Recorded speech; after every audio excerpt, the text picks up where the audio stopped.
For decades, whenever we talked about geopolitical hotspots, our eyes were drawn to places like the South China Sea or Eastern Europe. But while we were all looking one way, the entire chessboard quietly rearranged itself. A totally new arena has emerged, and it's probably not where you'd expect. I'm talking about Bangladesh. Today, we're going to break down how this one nation became the unlikely center of a really high-stakes game between three of the world's biggest powers. So, you have to ask, how did this even happen? How does a country that's been focused on its own economic rise suddenly find itself at the very center of the competing ambitions of the United States, China, and India? Well, that's the complicated and fascinating story we're unpacking right now. All right, to really get this, you gotta start with the basics. And in geopolitics, that almost always means one thing: geography. Where you are on the map, well, it can change everything. Bangladesh is in this unbelievably strategic spot. Just look at it. It sits right at the top of the Bay of Bengal, acting like a natural bridge connecting South Asia with Southeast Asia. See, if you get a foothold here, you're not just influencing one country, you're gaining access to two of the most dynamic, fastest-growing regions on the entire planet. And we're not talking about just any old bay here. The Bay of Bengal is the world's largest. It's a massive maritime highway that spans over 2 million square kilometers. And Bangladesh has a front-row seat to all of it. Honestly, this one geographic fact, it's the key to understanding everything else that follows. So that geography, it basically rolls out the red carpet for a classic great power showdown. You've got three major players stepping onto the field, and each one has a completely different playbook and a very different idea of what winning looks like. Okay, so this is where you can see their competing interests laid out so clearly. For India, with its neighborhood-first policy, a stable Bangladesh is non-negotiable. It's absolutely essential for protecting that super vulnerable land corridor they call the chicken's neck. Then you've got China. For them, Bangladesh is a crucial piece of its massive global project, the Belt and Road Initiative, a way to project economic power and, let's be honest, to counter India. And finally, there's the US. For them, it's all about their Indo-Pacific Strategy, which really boils down to preventing any one country, China, from dominating the region. So you have three powers, three clashing agendas, all converging on one nation. But here's the thing, this goes way beyond just Bangladesh. What we're really seeing here is a clash of two massive competing blueprints for the entire future of Asia. And wow, the two approaches could not be more different. On one side, you've got China's Belt and Road Initiative. Think massive, state-funded infrastructure, ports, roads, railways, all designed to build a trade network with Beijing at the center. On the other side, you have the US Indo-Pacific Strategy. That's all about security alliances like the Quad, freedom of navigation, and diplomatic partnerships, all meant to maintain a balance of power.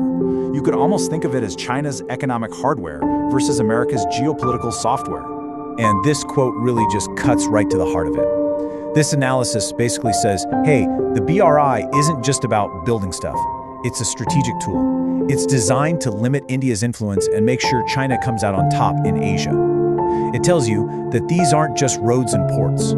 They're chess moves on a much, much bigger board. And this brings us to a huge risk, especially for countries like Bangladesh.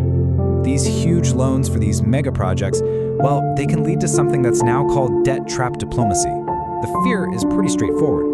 If a country can't pay back its massive loans to China, it might be forced to make political or strategic concessions, basically trading away a piece of its own sovereignty just to get that new port or railway. So right as all this international pressure is building, boom! Everything inside Bangladesh itself gets completely flipped on its head. A sudden, dramatic political shift has totally reset the entire game. Let's just walk through how fast this all happened. It all kicks off in August 2024.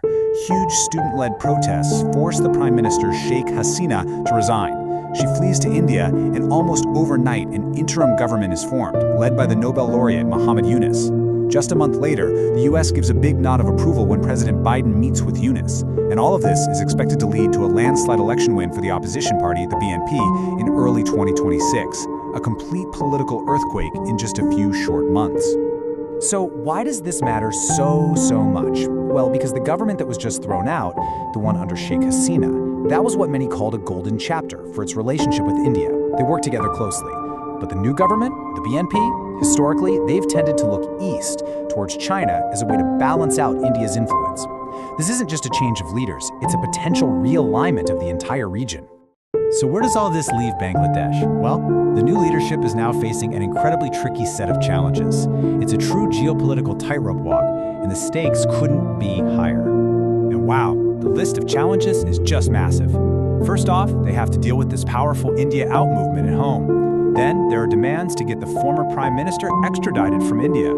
They have to make sure insurgent groups don't pop up again, and they also have a huge responsibility to protect religious minorities. On top of all that, they've got to figure out how to take Chinese money without giving up their sovereignty, all while managing a huge economic shift in 2026. Look, any one of these would be a monumental task for any government. To really get the Indian point of view here, you have to understand this term, the chicken's neck. It's this tiny, super narrow strip of Indian land, only 22 kilometers wide, that connects its huge northeastern states to the rest of the country. It is incredibly vulnerable. So any instability in Bangladesh is seen as a direct, almost existential threat to this vital corridor, which is why for India, a stable and friendly Bangladesh isn't just a preference, it's an absolute necessity. And hey, don't just take my word for it. The new leader himself, Mohammed Yunus, has basically said the same thing. He's warned that if things go wrong in his country, the trouble won't stay there. It could easily spill over into neighboring Myanmar and all of northeast India. The stakes are incredibly high, not just for Bangladesh, but for everyone in the region. So, it all comes down to this, doesn't it? Can Bangladesh's new government somehow manage to play these giants off each other, cleverly using their rivalry to build its own future? Or will the crushing pressure from Washington, Beijing, and New Delhi just be too much, making it the first big domino to fall in this new great game? The answer to that question is going to shape the future of South Asia.